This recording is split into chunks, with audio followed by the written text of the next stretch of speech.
المستمعات خلينا نحكيو شويه على المغرب اللي ترشح للربع النهائي كاول منتخب عربي في التاريخ يعمل الحاجه هذه راه. والانجاز علاش حلو؟ خاطر المدرب نتاعو من نفس الجنسيه، مغربي، الرقراقي. شكونه شو اسمه؟ الرقراقي. الله مصلي على النبي. انت الاقرب كاعلامي مغربي كمتابع جيد لهذا المنتخب، الاقرب باش تفيدنا حول ماذا تغير نسخه الرقراقي. حلوه مازلنا في الثقه. شكونه سامحني؟ نسخه الرقراقي. رقراقي هكا ولينا. اي معروف الرقراقي. اي لا هما غالطين يعيطوا له رقراقي. لا سي با فري. انا بيدي مره مشيت للكوشه طلعش خذيت بقيت والله الكوشه كان نثبت يا قابس يا القصرين ما نعرفش، مازلت نخمم. اي معروفه الرقراقي. الله مصلي على النبي. طلع الحاكم مش عندهم انت عندهم باقه باقة ورود اضحكوا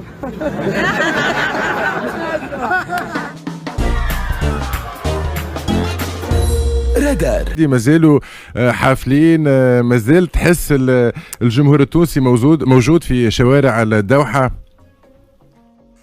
نو بعد ماتش المغرب وبعد ماتش تونس وفرنسا الثالث دونك منها ما عادش ثم تواجد الجماهيري التونسي الظاهر، معناتها ذاك التواجد الجماهيري اللي يبدا بالليدابو يبداو الناس بالدربوكه بغيره، لكن التوانسه موجودين ولينا نعرفوهم ويعرفونا. دونك الجاليه التونسيه موجوده، الجاليه التونسيه تقريبا هي كانت مثل 80-90% من الجماهير التونسيه في المباريات الاولى، دونك يخدموا على ارواحهم ماهوش موجودين.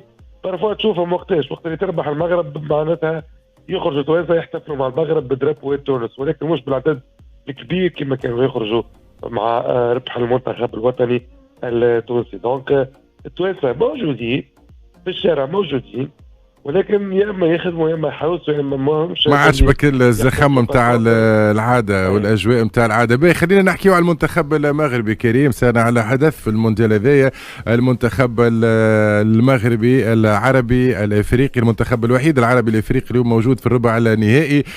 شعلنا اخبار على اخر تحضيرات المنتخب المغربي بعد الاكسبلوا نتاع اسبانيا، وتقريبا نهارين 3 ايام قبل مواجهه البرتغال.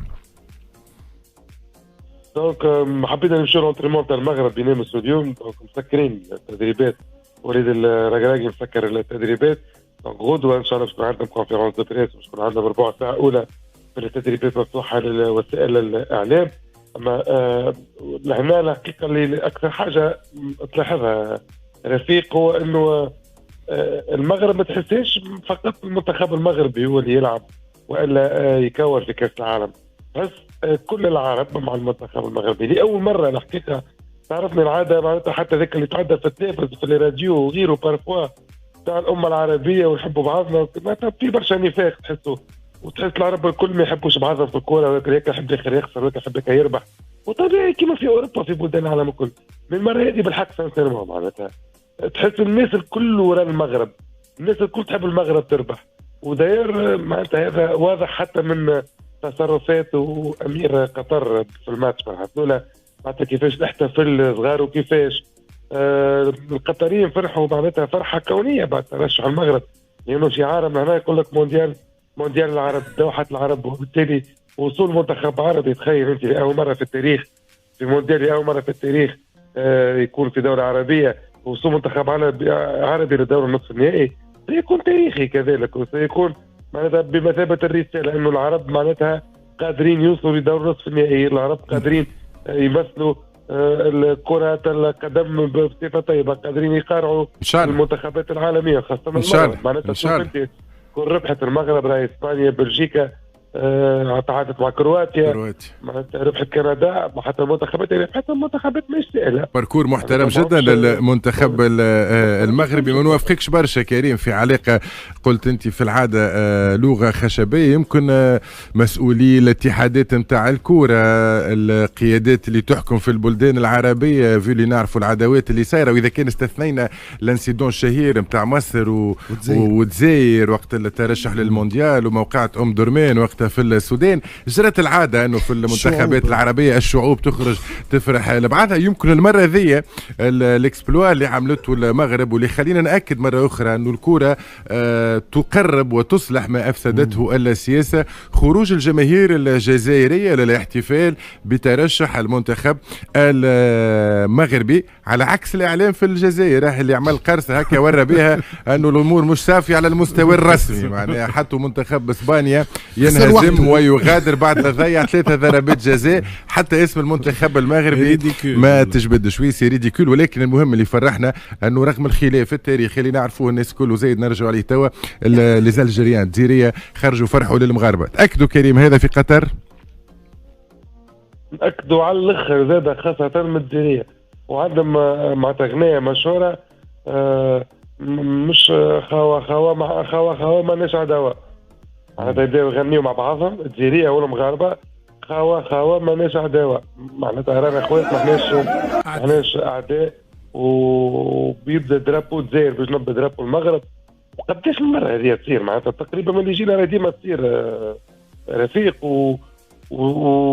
رساله مهمه لكل الاطراف السياسيه، وكانه هوني في واد وغادي في واد. معناتها هوني تحس من الناس البسطاء، الشعب هذا مع الشعب الاخر، زوج شعوب مع بعضهم اللي ما عندهم حتى اشكال. حكيت مع الجزائريه كريم غادي سور بلاس. حكيت مع الجزائريه راه مازالوا يبنوا نلعب كاميرون. ما عندكش فكره، معناتها الجزائريه معناتها مشويين كيفاش. هما ماهوش موجودين، خاطر الجزائر والمغرب على يمينهم وعلى يسارهم موجودين، هما ماهوش موجودين في كاس العالم في قطر. بربي يا كريم للتو داير. هاك شفت سامويل ايتو كيفاش شفنا لاسيدو مع سامويل ايتو. اي معناتها هبلين مازالوا هبلين على الكاميرون. جينيراسيون ذهبيه تحرمت من المونديال المنتخب الجزائري والشويه شفناها الكل. لحظه اخيره وقت اللي الجزائر كل قاعده تحتفل، منتخب الكاميرون سجل هدف اللي حرم الشعب الجزائري من الفرحه، وحلم بالماضي وابناء بالماضي من التواجد في مونديال الدوحه.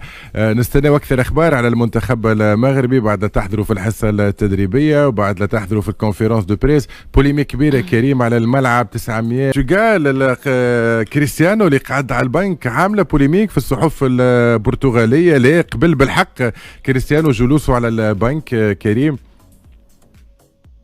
بلوز مو قبل لانه تعرف معناتها الانام تاع كريستيانو رونالدو بوتيتر هذه من الحاجات اللي سلبيه فيه، خاصه في 3 شهور 4 شهور الاخيره اللي في كاريره ليه. معناتها شفنا مع مانشستر كيفاش، شفنا توا كيف ما لعبش كيفاش، شنو هبطت تدوينه اخته. معناتها كيف تعاملوا وقت دخوله، وقت الناس الكل تعيط رونالدو. يبدو انه الشيء هذا يلزم يعمل عليه برشا المنتخب المغربي. معناتها الحاجات اللي كيما هكا نجم يستغلها برشا المنتخب المغربي، لانه رونالدو ما عملش تصريحات مستفزه ولا ما انتقدش مدربه، لانه صديق جدا مع المدرب البرتغالي اللي يرمي فيه. معناتها رونالدو معناتها ما عندوش مشكله مع المدرب، ولكن الاشكال في رونالدو في حد ذاته. رونالدو يلزم يقتضى انه في بعض الاحيان رونالدو غير صالح لتلك المباراه ولا لتلك الوضعيه. رونالدو يكون في الشوط الثاني افضل، رونالدو ما يبداش به، يكون افضل لمصلحه المجموعه ومصلحه المنتخب البرتغالي. ان شاء الله ما هي سهله كريم كي تكون كريستيانو رونالدو، ما يسهل انك تقبل انه مفعول الزمن خليك، وخاصه في الظروف اللي يمر بها بعد التجربه الفاشله مع المان يونايتد، واليوم انه يلقى روحه في الدوحه ذات يوم كي يخرج كريستيانو 10 ثواني في المقابله. جماهير البرتغال تتفجع اليوم. 70% من المستجوبين من احباء البرتغال ومشجعي المنتخب يخيروا انه كريستيانو ما يبداش المقابله. نفسيا ما هي سهله باش يقبلها نجم الكره العالميه، ولكن لا خيار امامه الا الامتثال لاوامر المدرب. كريم باش نختم معك تكهناتك، كرواتيا البرازيل من سيمر؟ برازيل. هولندا الارجنتين. طيب الماتش مع الارجنتين. طيب التاكاو. المغرب برتغال. القلب يقول المغرب والعقل يقول البرتغال. وانجلترا فرنسا. نعتقد لونجلتير عملت بريستاسيون اكثر من فرنسا، وماتش بياج على الاخر الفرنسيس. فرنسا راهي تو ما لعبت ماتش كاسح والتالي راهي معناتها خايبه شويه فرنسا. دونك لونجلتير ياسر قويه فريمون مع ساوث جيت.